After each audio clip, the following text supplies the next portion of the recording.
Nosotros hemos cantado grandes verdades. En la cruz, de mi pecado tú te vestiste. No fue tu uniforme, no fue tu naturaleza. Fue simplemente mi vestido sobre tu cuerpo. Gracias por tomar mi lugar. Gracias por lo que el viernes parecía como una pérdida total. El domingo, aquellos que vieron tu cuerpo resucitado pudieron pensar y declarar y creer que la victoria está en ti. Señor, hoy tu pueblo puede cantar a lo largo de toda la tierra: aleluya, Él ha resucitado. La tumba ha hablado, la tumba ha proclamado tu triunfo. Y el triunfo es nuestro en ti, oh Dios. Padre, gracias porque nosotros somos tan bendecidos de tantas maneras. Pero nuestra mayor bendición, nuestra mayor recompensa es Jesús mismo, nuestro Dios y Salvador. A quien serviremos, a quien veremos, con quien estaremos, quien nos libertó. Señor, ayúdanos a vivir la libertad que tú compraste, pero ayúdanos a vivirla en gloria para ti. Ayúdanos a pensar, mientras estamos en esta tierra, para dónde vamos. Ayúdanos a pensar lo que costó poder, por así decirlo, tener un ticket de entrada a tu presencia. La sangre, la vida, el sacrificio, la muerte, el dolor de tu Hijo Jesús. Gracias por hacer cosas que nosotros ni siquiera entendemos bien hoy. ¿Cómo es que un Dios, cómo es que el Dios pudo hacerse hombre y seguir siendo Dios? Ayúdanos en esta mañana a entender la singularidad de Jesús. Para gloria tuya, beneficio nuestro. En tu nombre oramos, Jesús. Y su pueblo dice: amén, amén. Podemos sentarnos. Que Dios bendiga a su pueblo en esta mañana, día especial, aunque hemos celebrado la resurrección de Jesús por años. Yo creo que esto es algo que nosotros estaremos celebrando por el resto de la eternidad. Y ciertamente, como todos sabemos, a lo largo del globo terráqueo, los creyentes hemos estado, creyentes y no creyentes incluso, creyentes culturales, por así decirlo, hemos estado recordando a la vida, a la muerte y la resurrección de nuestro Dios. El viernes pasado era el día que tradicionalmente usamos para recordar su crucifixión a favor nuestro. Es un hecho como que de alguna manera tiende a mirar hacia atrás porque ha redimido, por medio de la cruz mi pasado fue redimido. Pero llega el domingo y un día como hoy estamos recordando la resurrección y ese hecho como que mira hacia el futuro porque la resurrección es lo que a mí me dice que mis promesas han sido garantizadas. Lo tradicional es que un día como hoy se predique acerca de la resurrección y lo hemos hecho por más de 20 años. Porque la resurrección es el hecho que lo cambió todo y lo sigue cambiando todo. Ese primer día de resurrección, las dudas fueron cambiadas en certidumbre.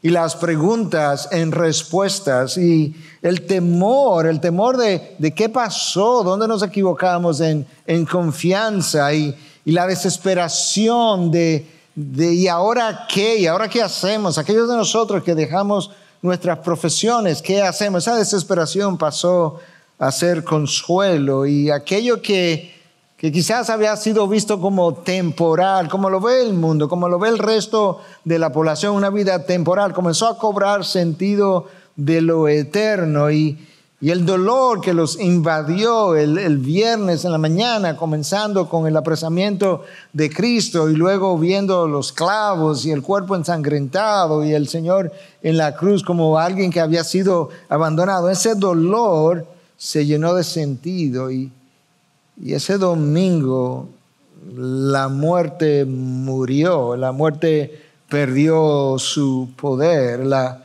La vida aquí debajo, que quizás algunos habían comenzado a repensarla otra vez en lo limitado de esta vida aquí debajo, comenzó como a llenarse de propósito por primera vez o por segunda vez quizás. Y las riquezas de este mundo comenzaron a perder su brillo y finalmente como que había un hálito de esperanza de que la causa de Cristo pudiera ser verdaderamente la meta de la vida de aquellos que habían llegado a creer. De manera que ciertamente ese domingo fue el comienzo del cambio total, de un giro. Es como la bisagra que cambió la dirección en la que la historia de la redención continuaría de ahí en adelante. Pero ese es el mismo cambio, que esa misma resurrección, pero de otra manera sigue teniendo en nosotros el poder de cambio que sigue en nosotros, porque ahora, aunque Cristo ya resucitó y no lo va a continuar haciendo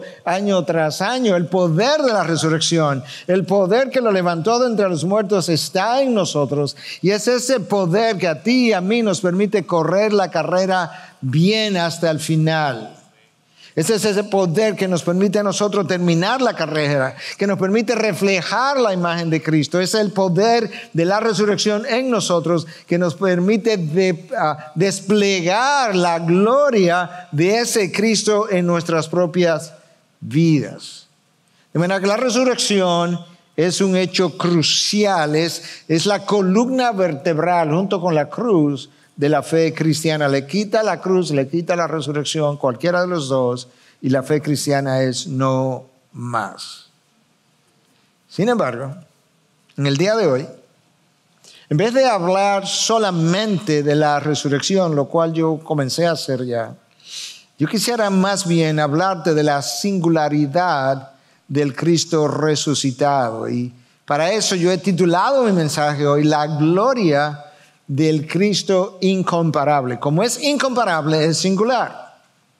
Porque no lo puedes comparar con ninguna otra persona, no lo puedes comparar con ningún otro personaje de la historia. La gloria, yo quiero hablar no solamente de Cristo, yo quiero hablar de la gloria de ese Cristo.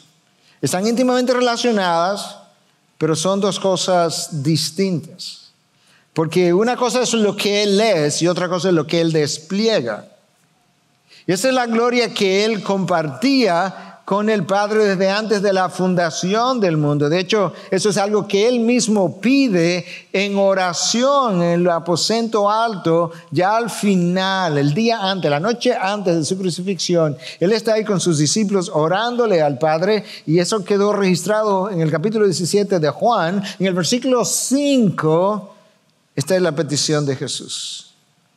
Y ahora glorifícame tú, Padre, junto a ti, con la gloria que tenía contigo antes de que el mundo existiera. Tú te percataste, ¿verdad? Jesús está aquí abajo. Él no ha dejado de ser Dios. Sin embargo, hay algo que Él dejó atrás.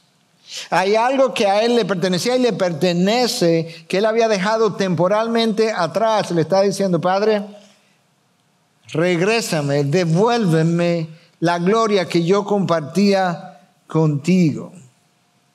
Eso que yo desplegaba, que aquí debajo lo dejé de desplegar porque vine como representante de los hombres, eso que yo desplegaba de manera natural continuamente junto a ti, permíteme ya volver a hacerlo una vez más. Una gloria que Cristo había desplegado desde la eternidad pasada, que desplegó antes de que los tiempos comenzaran, antes de que nada fuera creado, ya Cristo desplegaba dicha gloria. La gloria que en cierta manera Pedro, Juan, Jacobo vieron en el monte de la transfiguración, Y es por eso que Juan registra en su evangelio: y nosotros fuimos testigos y vimos su gloria. Ellos vieron en buen dominicano un cachito de la gloria de Cristo ese día, de algo que Él reflejó. Y de eso es que Cristo le está hablando a su Padre. Yo quiero volver allí. La pregunta es: ¿cómo es que Cristo, de qué manera Cristo como Dios despliega, refleja una gloria hacia afuera de Él? Porque eso es lo que la gloria de Dios es el despliegue de sus atributos en la medida en que Dios existe. Simplemente tiene que existir y hay un despliegue de lo que Él es. ¿De qué manera Él hizo eso desde antes de la fundación del mundo? Y para explorar como esa primera pregunta y poder hablar de la singularidad de Jesús, yo quisiera leer un texto de Colosenses 1, del versículo 13 al 20. Yo no lo voy a exponer versículo por versículo y en el orden en que está dado. Yo lo iré exponiendo a lo largo del camino de todo el texto por el desarrollo que el mensaje tiene. Pero yo voy a comenzar leyéndolo por completo. Versículo 13, Colosenses 1. Pablo escribiendo, el Espíritu inspirando. Porque Él nos libró del dominio de las tinieblas y nos trasladó al reino de su Hijo amado, en quien tenemos redención, el perdón de los pecados. Él es la imagen del Dios invisible, el primogénito de toda la creación. Porque en Él, escucha, en Él fueron creadas todas las cosas, tanto en los cielos como en la tierra, visibles e invisibles, ya sean tronos, dominios, poderes o autoridades. Todo ha sido creado por medio de Él y para Él. Y Él es antes de todas las cosas. Y en Él todas las cosas permanecen. Él es también la cabeza del cuerpo, que es la iglesia. Él es el principio, el primogénito de entre los muertos, a fin de que Él tenga en todo la primacía. Porque agradó al Padre que en Él habitara toda la plenitud. Y por medio de Él reconciliar todas las cosas consigo, habiendo hecho la paz por medio de la sangre de su cruz. Por medio de Él, repito, ya sean las que están en la tierra o las que están en los cielos. El apóstol Pablo quería enfatizar todas, las que están en los cielos, que están en la tierra. Ya lo había dicho, vuelvo y lo repito, vuelvo y lo digo. La pregunta entonces es: ¿de qué manera Cristo comienza a desplegar su gloria antes de la creación? No tenemos una clara idea de cómo ocurrió exactamente cuando solamente la Trinidad estaba en existencia, pero tenemos una idea, y el texto como nos deja ver algo de eso, cuando nos habla de que en el momento en que la creación inició, eso lo estaba haciendo Cristo. De manera que la creación al llegar a ser no era otra cosa que el despliegue de atributos propios de la segunda persona de la Trinidad como miembro de esa Trinidad. En Él fueron creadas todas las cosas. Escucha, en Él. No solamente por Él, no solamente para Él, no, en Él. El apóstol Pablo está tratando de ayudarnos a entender algo que es difícil para nosotros como comprender, sobre todo esta primera parte. ¿Cómo que en Él? Bueno, en Él es diferente de por Él y es diferente de para Él. Yo creo que Pablo está ayudándonos a entender algo que en filosofía se ha mencionado desde la época de Aristóteles, y es cómo entender las diferentes causas. Entonces Aristóteles hablaba de que había una causa primaria.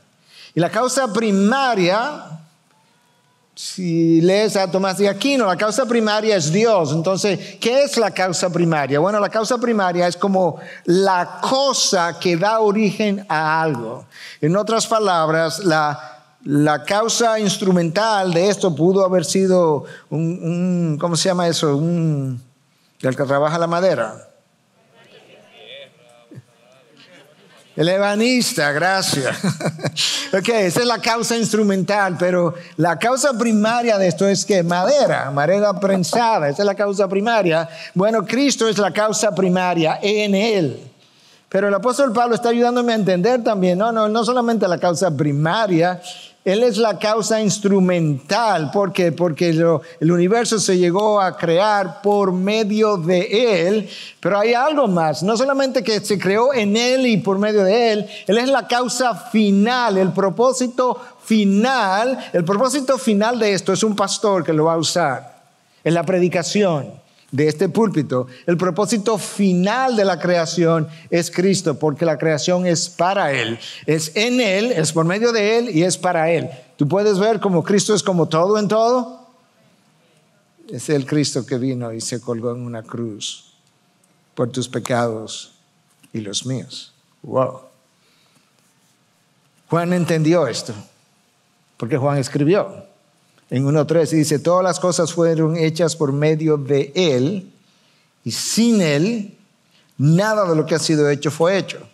Es como sin esta madera, ningún púlpito, de madera por lo menos, sería hecho. De manera que Juan nos está diciendo, no solamente que todas las cosas fueron hechas por medio de Él, es que sin Él, sin la causa primaria, nada fue hecho. El autor de Hebreos, refiriéndose a Cristo, a Dios, Padre y Cristo, dice: por medio de quien Cristo también hizo el universo. De manera que los autores del Nuevo Testamento coinciden. El autor de Hebreos, Juan, Pablo ahora en Colosenses, de que todo fue hecho. Bueno, de hecho, el libro de Romanos, el pastor Luis citó a Romanos 11 cuando dijo que todo fue hecho, ¿por qué? Todo fue hecho por Él, todo fue hecho de Él, por Él y para Él. Es exactamente lo que Pablo dice en Colosenses, dicho de otra manera, pero de una manera muy similar. Si todo fue creado para Él, parece que le plació al Padre regalarle toda la creación a su Hijo. Wow. Extraordinario.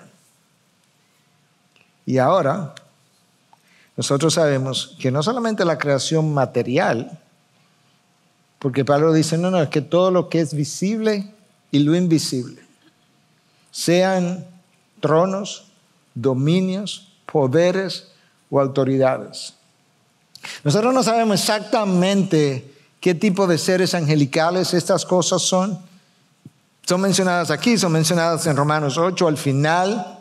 Pero evidentemente, además de los ángeles, arcángeles, serafines, querubines, aparentemente hay otros seres angelicales denominados de otra forma, quizás con diferentes rangos.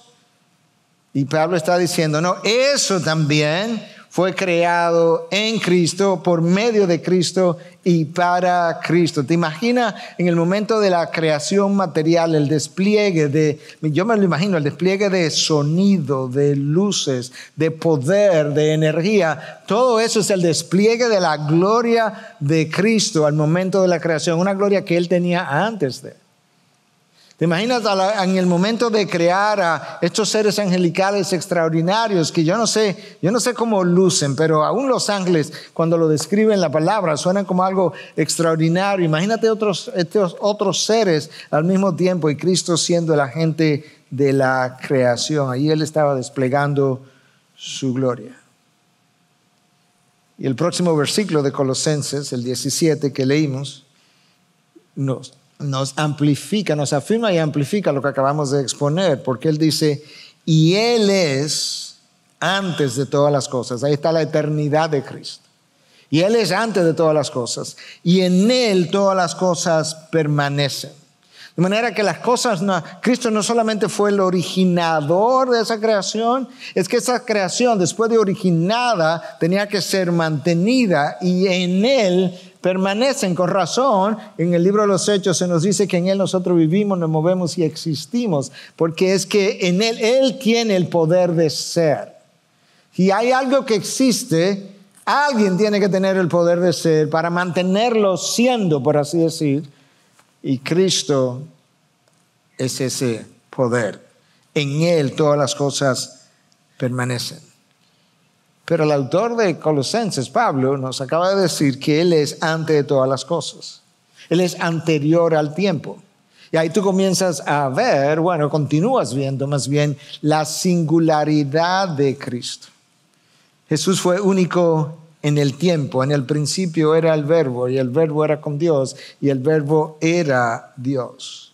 Yo soy el alfa y la omega.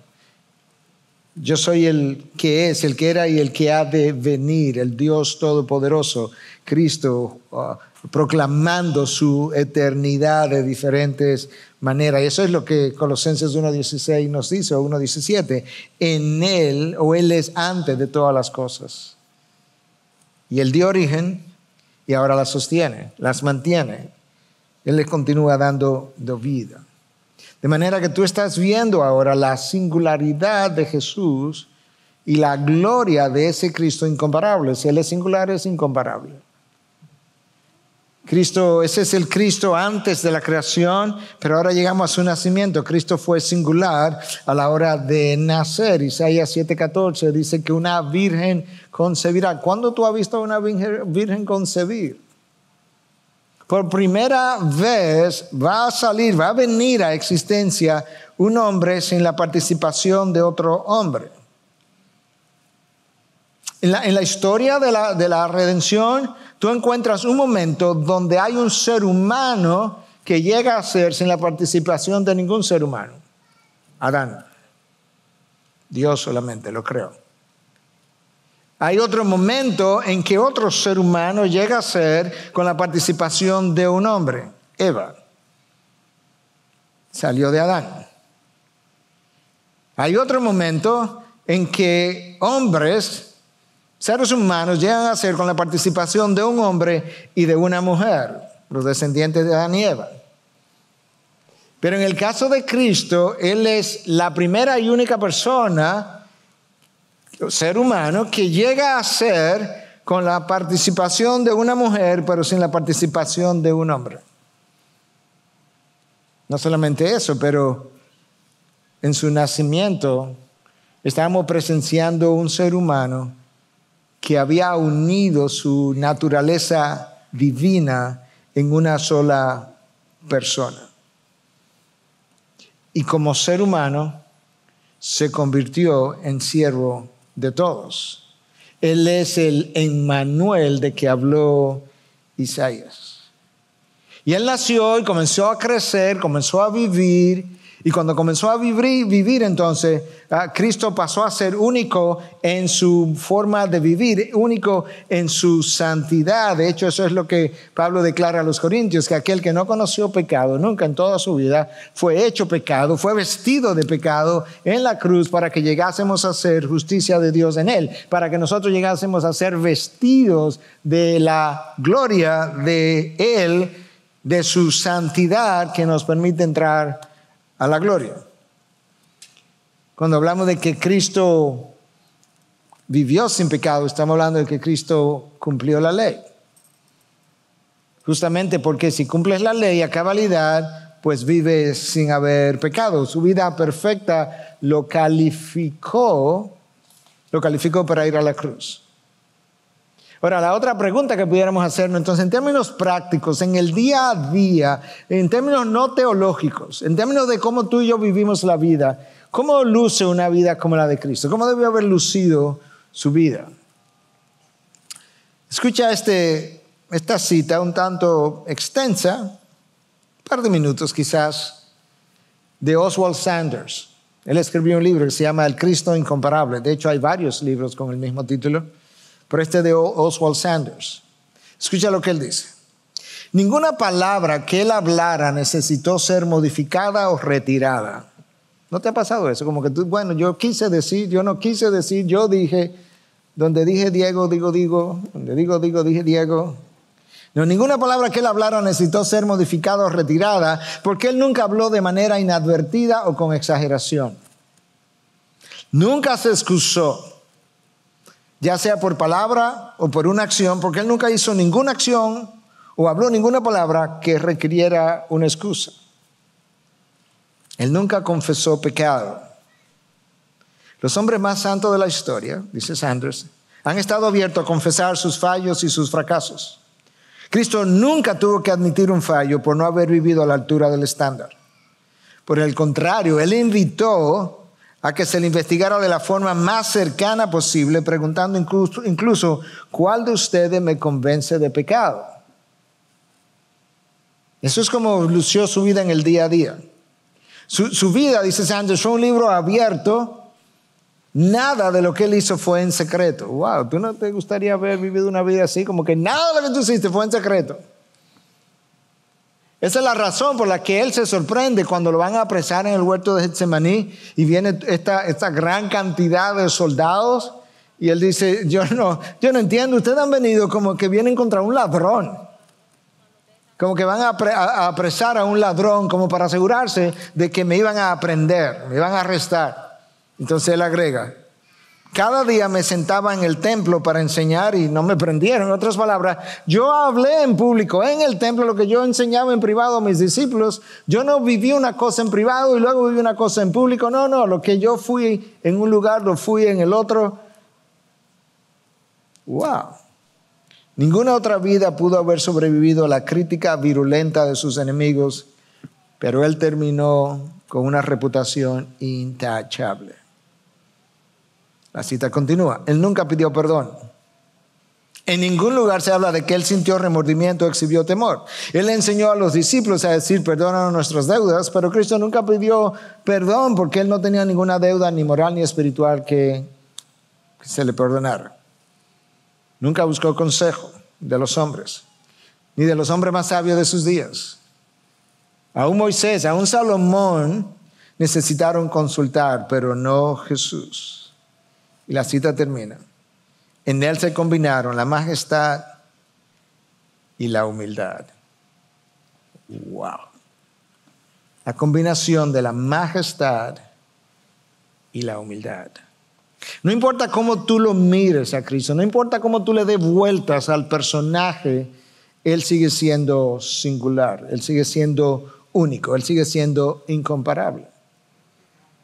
Jesús fue único en su naturaleza, ya aludimos tangencialmente a esto, pero otra vez para poderlo enfatizar, cómo es que Dios, que existía antes de que los tiempos comenzaran, existía desde toda la eternidad, en un momento dado decide encarnarse y adquiere una naturaleza humana, pasando a ser 100% Dios, 100% hombre, y habiendo sido él igual a Dios, no haber considerado su igualdad con Dios como algo a que aferrarse, de tal forma que esas dos naturalezas se unieron de manera permanente e indivisibles. No puedes dividir las dos naturalezas a partir de ese momento.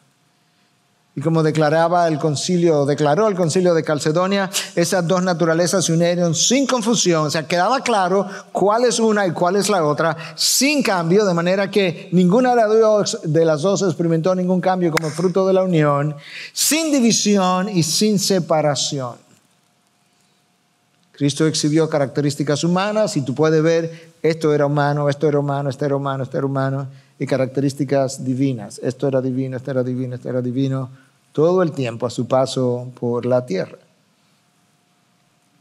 La iglesia primitiva entendió esto también, que hay una inscripción en latín, escrita en un pedazo de mármol, como si Cristo la hubiese escrito, y dice lo siguiente: yo soy lo que antes era, Dios. O sea, Cristo, como Cristo escribiendo. Yo no era lo que ahora soy, hombre. Yo ahora soy ambas cosas, Dios y hombre. Wow. Cristo no solamente fue único en el tiempo, no solamente fue único en su nacimiento, no solamente fue único en su vida de santidad, no solamente fue único en su naturaleza, Cristo fue único en su muerte.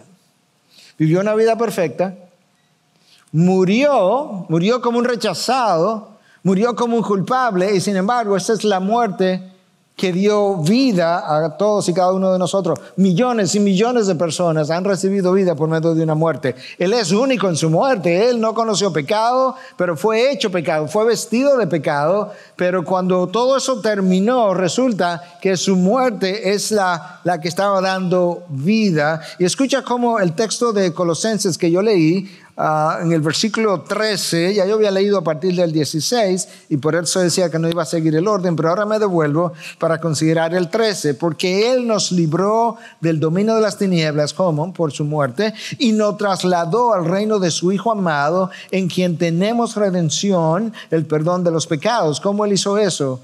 Por su muerte.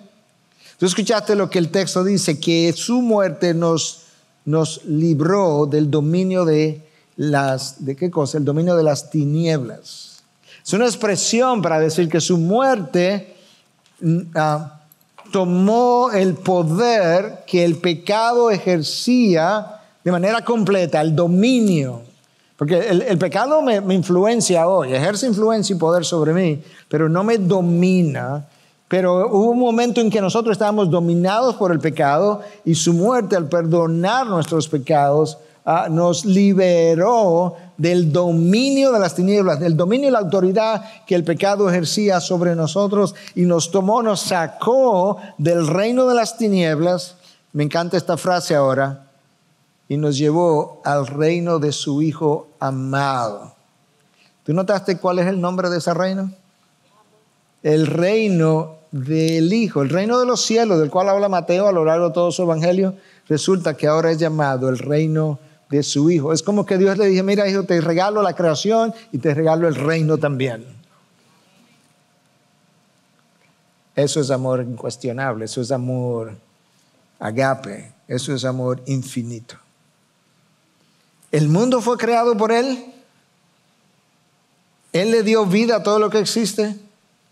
Luego Adán y Eva murieron y ahora de nuevo Él nos volvió a dar la vida, porque en Él tenemos redención por el perdón de los pecados.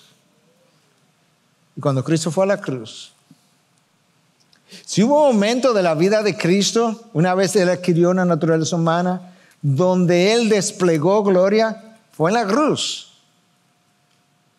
Literalmente hablando, en la cruz ocurrieron cosas que fueron extraordinarias. Él desplegó su propia gloria y desplegó la gloria del Padre, y como que las dos se combinaron de una manera que es difícil separar una de la otra. Pero tú puedes comenzar a ver que a Cristo llama a la crucifixión en Juan 12:23 la hora de mi glorificación, de manera que tenemos que creerle que esa es la hora donde Él entiende que Él será glorificado, y si estaba siendo glorificado, gloria tiene que haber sido desplegada. Y esto es como pudiéramos ver eso. En la cruz, la justicia de Dios fue glorificada. Dios había revelado en Éxodo 34:7 que yo no tendré por inocente al culpable. No hay culpable que piense que yo lo voy a dejar libre. Yo no voy a violentar mi ley para considerarte libre cuando tú eres culpable. Pero resulta que tú y yo y la humanidad entera somos culpables. Pero hay un problema. Yo soy culpable. Dios tiene un plan de salvación. Su justicia no puede ser violentada. Y es como, obviamente estoy creando como una historia para que la pueda entender. Es como si Él hubiera dicho: Padre, yo soy la solución. ¿Cómo así? Sí, no podemos violentar tu justicia. De manera que yo me ofrezco como voluntario para que me trates a mí como culpable y los deje a ellos en libertad. De esa manera tú eres la persona que eres justificada, porque la ley se está siendo cumplida, pero también eres el que justifica. ¿Por quién? Por medio de mí. Eso es Romanos 3, 25 y 26. Literalmente hablando. Yo te voy a justificar a ti. Tú quedas justificado, pero por medio de mí tú justificas al pecador. Wow. ¿Entendiste? Estaba medio complejo. Lee Romanos 3, 25 y 26, te va a quedar más claro. En la cruz, la misericordia de Dios fue justificada o fue glorificada. Porque en el mismo texto de Éxodo 34:7, donde se habla donde Dios dice: no dejaré al inocente, o no tendría por inocente al culpable, justo antes Él dice que Él es abundante en misericordia. Y si hay un lugar donde la misericordia de Dios es desplegada de una forma extraordinaria, ¿tú sabes que los ángeles del cielo nunca han experimentado la misericordia de Dios? Claro que no. Ellos han experimentado gracia, ellos existen Y está en compañía de Dios por gracia, pero misericordia no es parte de su experiencia. Tú tienes que pecar para experimentar misericordia, porque misericordia es no recibir lo que tú mereces, y en la cruz Cristo entonces hace que yo no reciba la condenación que yo merezco, y Él la recibe por mí, de manera que ciertamente la misericordia de Dios fue glorificada en la cruz. El poder de Dios fue glorificado en la cruz. Cristo es maltratado, Cristo es herido, Cristo es latigado, Cristo está deshidratado, Cristo es clavado, está en su momento de mayor debilidad. Y sin embargo se nos dice en Colosenses 2:15 que en ese momento, de esa forma, esa condición en la que Él estaba, Él desarmó por completo los poderes de las tinieblas. Y no solamente que lo desarmó, no solamente que le quitó el poder, lo quitó de una forma tan vergonzosa que el texto dice que hizo un espectáculo público de ellas. Quizá nosotros no lo pudimos ver o apreciar, pero los ángeles del cielo, a quien Dios le está enseñando cosas por medio de la iglesia, conforme a lo que Pablo nos dice en Efesios 2:10, vieron algo ese día que fue un espectáculo público de la manera tan vergonzosa como Cristo lo desarmó. En la misma cruz, la santidad de Dios fue glorificada. ¿Cómo así? Bueno, Dios había revelado a través del profeta Habacuc en 1:13. Habacuc, escribiendo por inspiración de Dios, dice: muy limpios o muy puros, dependiendo de la atracción que tú tengas, son tus ojos para mirar el mal. Y entonces, y cuando tu hijo tome mis pecados y se vista de mis pecados en la cruz, ¿qué es lo que va a pasar? Exactamente lo que pasó. Que en su santidad Dios volteó el rostro, es una forma teológica de expresarlo, abandonó al Hijo en la cruz hasta el punto que el Hijo literalmente sintió lo que estaba pasando. Quizás los que estaban ahí debajo no lo hubiesen podido ver, quizás a nosotros nos resulta difícil verlo, pero el Hijo sintió lo que realmente pasó. Dios mío, ¿por qué me has abandonado? ¿Por qué me has volteado el rostro? ¿Por qué no me atiendes? ¿Por qué no estás conmigo? ¿Por qué no me visitas? Es que tus ojos son tan puros y tan limpios que no pueden mirar el mal, no pueden mirar el pecado. La santidad de Dios había sido glorificada. Tú puedes ver entonces el despliegue de gloria de Dios Padre, pero está ocurriendo por medio del Hijo. Y no para que el Hijo pueda traer gloria al Padre, reflejar gloria al Padre, Él tiene que de alguna forma también estar reflejando gloria en sí mismo. De la manera, ¿cómo va a reflejar algo que Él no es, que Él no tiene? ¿Cómo va a proyectar algo hacia afuera si no está en Él también? La fidelidad de Dios fue glorificada. Dios había prometido en el libro del Génesis, tan pronto Adán y Eva cayeron, tan pronto la serpiente fue encontrada culpable de tal maldad, Él dice: no te preocupes, que tu día llega. Va a llegar un momento en que yo voy a enviar a mi hijo. Tú eres el anticristo, pero el antidiablo, el antisatanás va a venir y ustedes se van a encontrar. Déjame profetizarte lo que va a ocurrir. Tú lo vas a herir, tú vas a herir a mi hijo, tú vas a ir detrás de él, pero tú le vas a hacer una pequeña herida en el calcañar, pero cuando él te hiera, la herida será fatal, será en tu cabeza y tú serás destronado de una vez y para siempre. Esa promesa estaba ahí, esa promesa estaba sin cumplir. Génesis y luego Éxodo y luego Número y Levítico y Deuteronomio y Josué y el libro de los jueces, y luego continuaban los libros y Primera de Reyes, Segunda de Reyes, Primera de Samuel, Segunda de Samuel, Primera de Reyes, Segunda de Reyes, Primera de Crónicas, Segunda de Crónicas. Oye, ¿y esta promesa está sin cumplir? No te preocupes. Y Isaías y Jeremías y Daniel y Ezequiel y Sofonías y Malaquías y Zacarías y todos los días, y la promesa sin cumplir. Pero en la plenitud de los tiempos, Dios envió a su Hijo. Envió a su Hijo en carne, vestido de carne, como un hombre. Y en el cumplimiento de los mismos tiempos, su Hijo fue a la cruz. Y allí la cabeza de Satanás fue mortalmente herida. Y el domingo el triunfo proclamado. Él ha resucitado, Él vive. La muerte ha sido vencida, el pecado también. El amor de Dios fue glorificado en la cruz.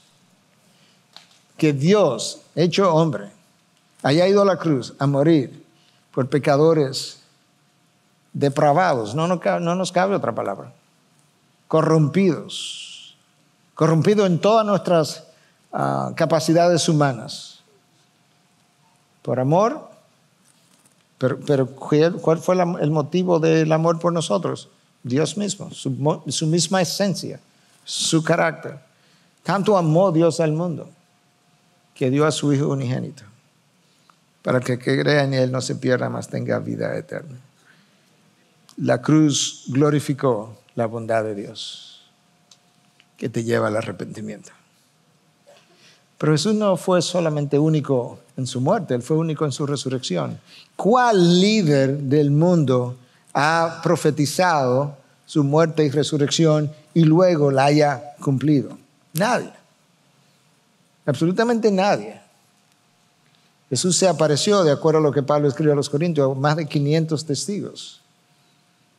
Y luego esa misma gente, algunos de los cuales ni siquiera habían creído originalmente, terminó muriendo por no negar una cosa que ellos habían visto, de lo cual habían sido testigos. Los hermanos de Jesús no creían en Jesús. Pensaban que había perdido la cabeza, que estaba decrépito. Vinieron para llevárselo un día. Él y los hermanos y su madre vinieron a buscarlo. Tomás no creía en Jesús. Pablo era perseguidor de la iglesia de Jesús. Tomás creyó, terminó de rodillas.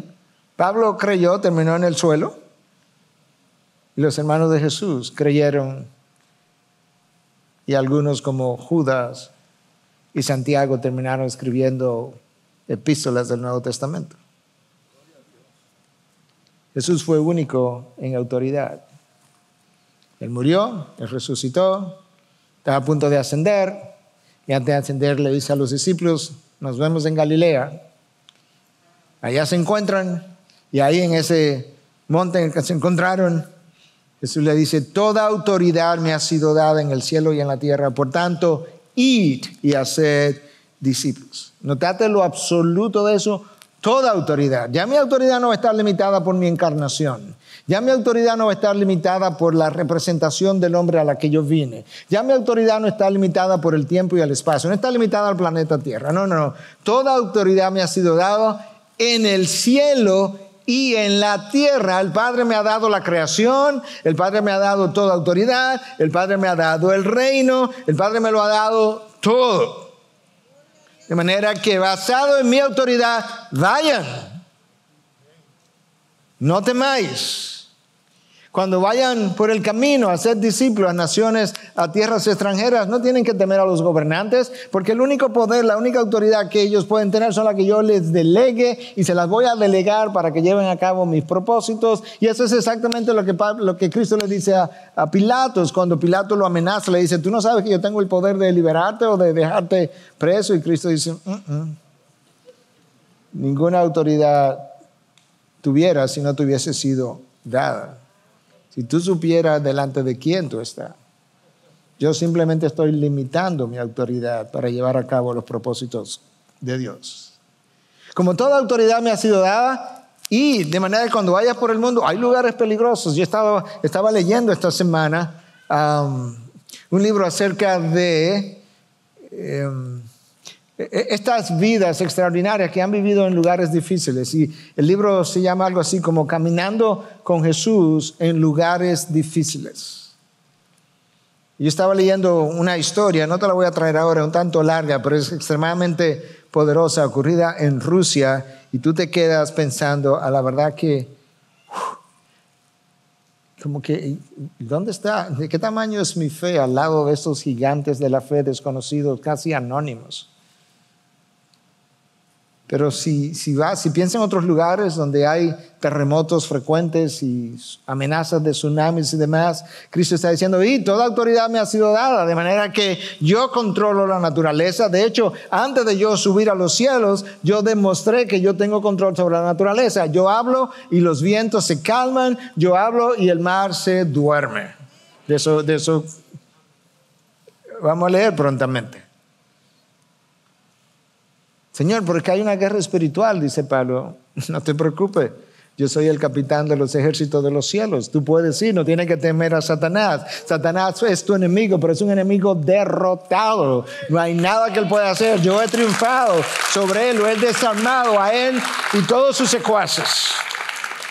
No tienes que temer los demonios, no tienes que temer a Satanás. Señor, pero mira que hay lugares donde la pandemia ha arreciado, no tiene que temer las enfermedades. Yo tengo autoridad sobre la enfermedad y sobre la salud. Es como diría en inglés, ¿are you kidding me? ¿Tú me estás relajando? ¿Tú te estás preocupando por un bendito virus COVID-19 microscópico? Que yo tengo la capacidad de usarlo como yo quiera. ¿Tú no has leído la historia de los cojos, de los ciegos, de los mudos, de los paralíticos? Es más, ¿no has leído la historia de los muertos que yo levanté de entre la tumba? ¿A qué es que le vas a temer? Toda autoridad me ha sido dada en los cielos y en la tierra. Y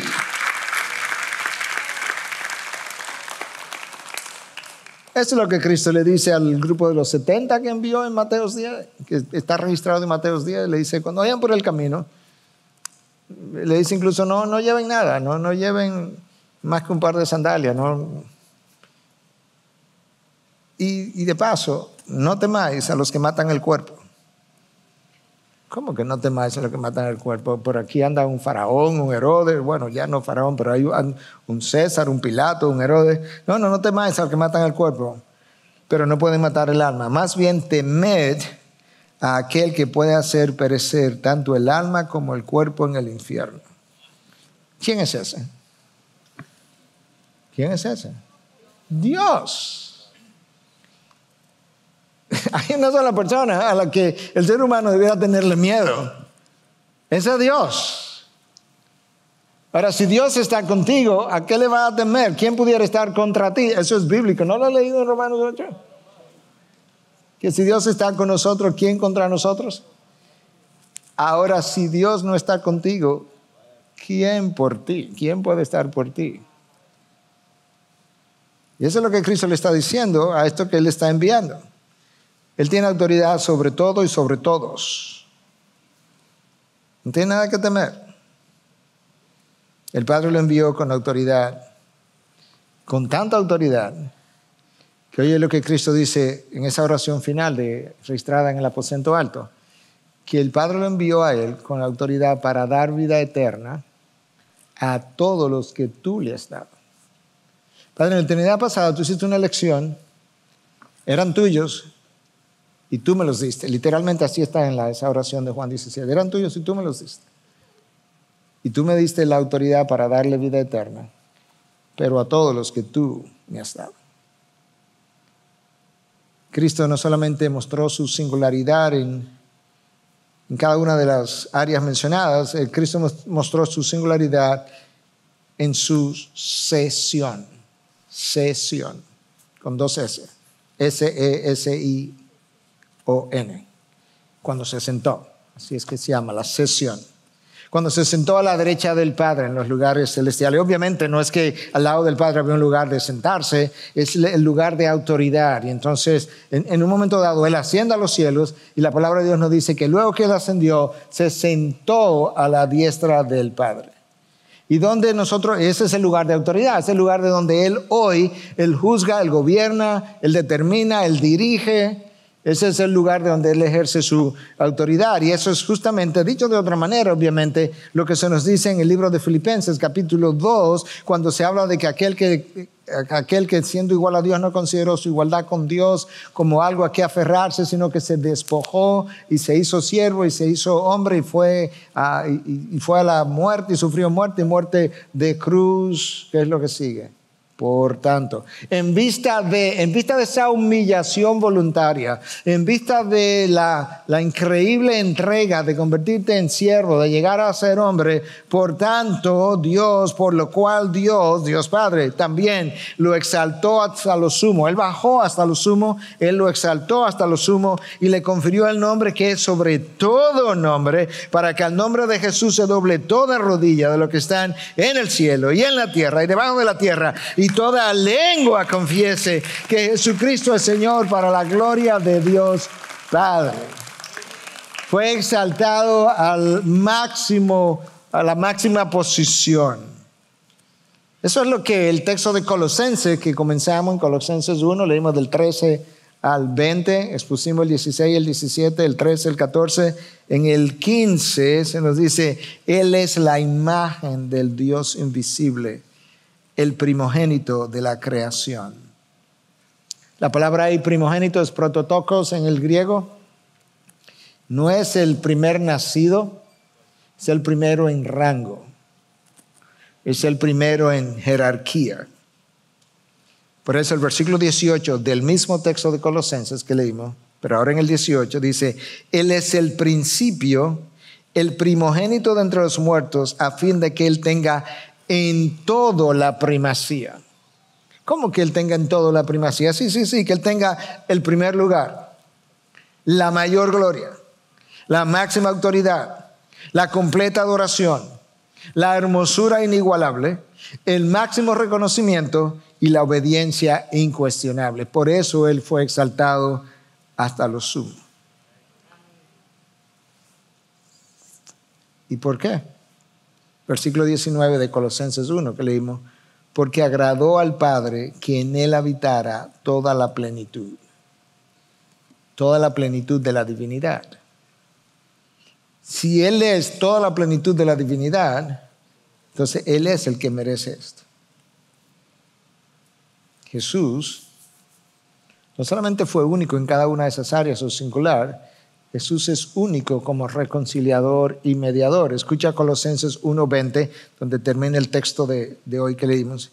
Y por medio de Él, ahí está otra vez la causa instrumental, por medio de Él reconciliar todas las cosas consigo, habiendo hecho la paz por medio de la sangre de su cruz, por medio de Él, repito, ya sean las que están en la tierra o las que están en los cielos. Cuando todo haya sido dicho y hecho, nosotros veremos que quedará claro que la enemistad que existía entre Dios y el hombre quedó abolida.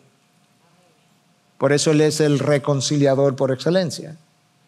Nosotros vamos a ver que el gemido de la creación, del cual Pablo habla, que toda la creación gime con dolores de parto, será apagado.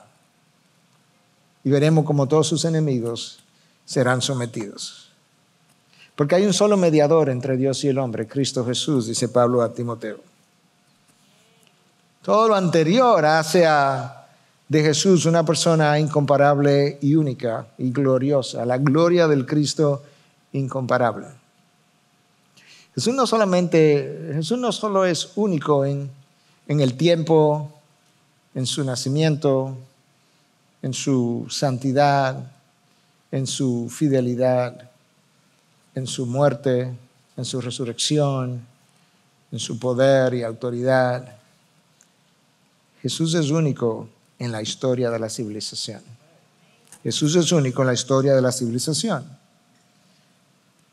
Nadie, absolutamente nadie ha hecho lo que Jesús ha hecho, ni ha logrado el cambio de la civilización como Jesús lo ha hecho. Jesús fue singular en todo, como Dios, como hombre, como siervo, como profeta, como sacerdote, como rey, como maestro, como líder religioso, como mediador entre Dios y el hombre, como personaje de la historia. Escucha, y con eso cierro, escucha esta cita acerca de Jesús como personaje único de la historia. Más de 1900 años atrás hubo un hombre nacido contrario a las leyes de la vida. Este hombre vivió en la pobreza y fue criado en la oscuridad. No viajó extensamente. Solamente una vez cruzó los límites del país en el que vivió. Eso fue durante su exilio en la infancia, cuando José y María fueron a Egipto. Una sola vez él cruzó los límites del país donde vivió. Él no tuvo riquezas o influencia. Sus parientes no fueron notables y no tenían entrenamiento ni educación formal. En la infancia él alarmó a un rey, Herodes. En su niñez él sorprendió a doctores en el templo. Como hombre él dirigió el curso de la naturaleza. Caminó sobre las aguas como si fuera pavimento. ¿Te imaginas eso? Y puso a dormir el mar. Él sanó a las multitudes sin medicina y no cobró por sus servicios. Hay médicos. Él nunca escribió un libro. Sin embargo, todas las bibliotecas del país no podrían contener los libros que sobre él se han escrito. Él nunca escribió una canción. Sin embargo, él ha inspirado el tema de más canciones que todos los autores de canciones combinados. Él nunca fundó una universidad, pero todas las universidades juntas no podrían tener tantos discípulos como él. Él nunca dirigió una armada, ni reclutó a un soldado, ni disparó una pistola. Y sin embargo, ningún líder tuvo más voluntarios quienes lograron, bajo sus órdenes, que la mayor cantidad de rebeldes abandonaran armas y se rindieran sin que un solo tiro fuera disparado. Él nunca estudió medicina y sin embargo, él sanó más corazones enfermos que todos los doctores del mundo. Cada 7 días las ruedas del comercio cesan de girar y las multitudes emprenden su camino a los servicios de adoración a darle honor y gloria. Los nombres del pasado, orgullosos hombres de Estado de Grecia y Roma, vinieron y se fueron. Los nombres de científicos, filósofos y teólogos han venido y se han ido, pero el nombre de este hombre se propaga más y más.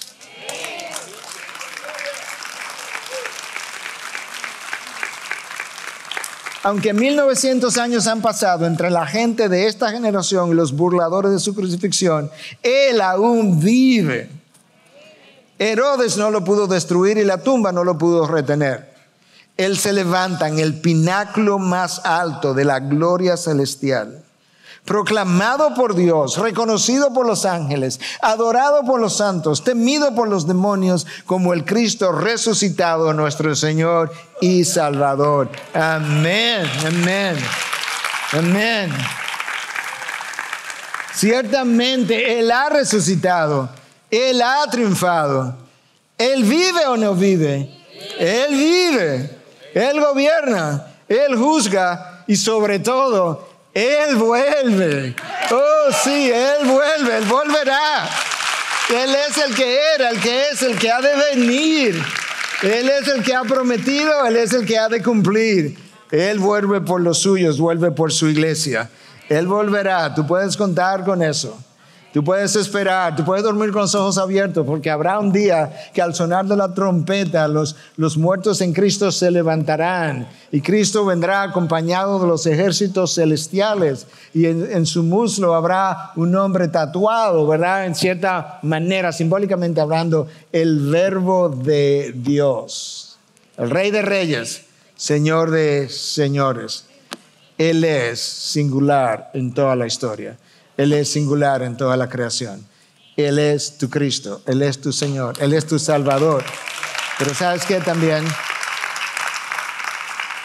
Él es tu hermano y tú eres su coheredero. Como dirían en inglés, it just doesn't get any better than that. Es simplemente no hay nada mejor que lo que te acabo de decir y de escribir. Hermano de Cristo, coheredero con Él, redimido por Él, garantizado en Él, en el amado. Padre, gracias. Señor, qué padre y qué hijo tú nos has dado. ¿Qué padre daría a su hijo por hombres pecadores? ¿Qué hijo se entregaría, daría su vida para ser tan maltratada por los mismos pecadores? Señor, en este lugar hay, lo único que habemos aquí en este lugar somos hombres pecadores, unos perdonados y otros por perdonar. Si el Señor te trajo aquí esta mañana para que escuchara un mensaje acerca de tu Salvador y aún no tienes salvación, Recuerda que todo esto que nosotros celebramos toda esta semana está relacionada a un Dios que se hizo hombre, vivió una vida perfecta para cumplir la ley, murió una muerte perfecta, derramó sangre sin pecado para el perdón de los tuyos. Donde tú estás, tú puedes simplemente decirle: Señor, gracias. Yo sé que yo soy un hombre pecador, una mujer pecadora. Yo sé que estoy en necesidad de tu perdón. Perdóname. Perdóname porque nadie más lo puede hacer. Y tú me has abierto los ojos hoy y no quiero seguir en dirección a la condenación donde yo iba. Ahora cambia mi rumbo y llévame camino a la salvación. Te entrego mi vida, confieso que tú eres mi Salvador, mi Señor, y te pido que me ayude a caminar contigo de aquí en adelante para honrar tu nombre. El resto de nosotros quizás podamos recordar otra vez esta frase que recordamos el miércoles. Dado el sacrificio de Cristo del cual estuvimos hablando hoy, la manera como lo hizo, no hay nada que tú me puedas pedir que para mí sea un sacrificio. De manera que ayúdanos, Dios, a que este día de resurrección, en medio y quizás en tu misericordia, hacia el final de una pandemia, represente un antes y un después. Ayúdanos a vivir de otra manera, de una manera más gloriosa, que te traiga a ti mayor gloria. Y gracias porque tú has cumplido todas las promesas que hasta el día de hoy estaban como pendiente. Hay una más, hay muchas más, pero hay una en particular que tú hiciste que hoy quisiéramos verla y saludarla desde lejos. Y es que tú volverás. Gracias, porque el mismo que era es el mismo que es y el mismo que vendrá. Bendito sea tu nombre en Cristo Jesús. Amén. Amén. Gracias por acceder a este recurso. Espero que haya sido de gran bendición para tu vida. Te sugiero que te suscribas a este canal de forma que tú puedas recibir notificación la próxima vez que hayamos subido un nuevo recurso que pueda servirte de instrucción y bendición.